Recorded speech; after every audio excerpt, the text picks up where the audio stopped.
Before I actually get into this video, I would like to say that in no way, shape, or form do I dislike this movie at all. I love it, actually. I love the cinematography, I love the actors, I love the theme, I love the story building, I love the world building in this town. I actually do like this movie.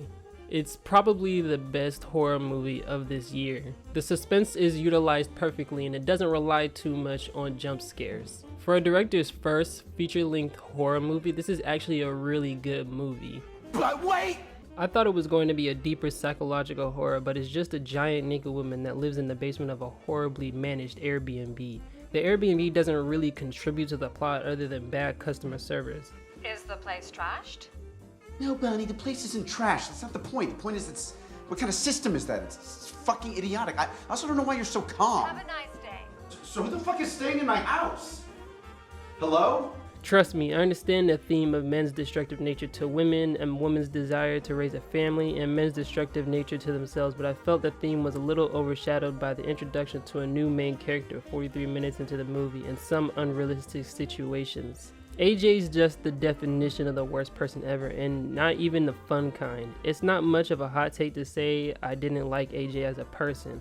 I'm positive out of everything in this video you can agree with me on that. I understand that's the point of his character and it fits in the theme of a monster meets a monster, but for me, watching a horror movie without caring for characters is boring. And there weren't that many characters to care about to balance it out. It's not like there are 4 or 5 different characters for me to care about and AJ is just that one character that nobody really cares about. It's just Tess and AJ. It's basically Tess and AJ since Bill bamboozled us all, tricking us into thinking he was the main threat. They even made him have night terrors that led nowhere. After about 10 minutes of watching AJ be AJ, there was that one line that made me solidify my disdain for his character. Mom, I gotta go. I'm getting an important work call. Oh, okay, baby. I love... What up? Guess who's back in town? Oh, brother, this guy stinks! I found myself waiting for AJ to get ripped in half by the incest monster. I also felt that the police were just the worst. I understand the writers made them that way on purpose to feel more sympathy for Georgina's character, but in the real world, situations like this wouldn't occur. I feel like the third act could have involved the police officers because realistically, they would thoroughly check the house, and it would bring some more kills to the movie.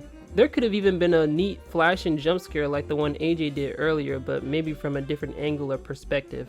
Both the cops would die while Tess and AJ make their escape, and that's when She-Hulk appropriately runs out of the house after Tess and AJ both in the car, because to me that moment where she just busts through the front door felt rushed.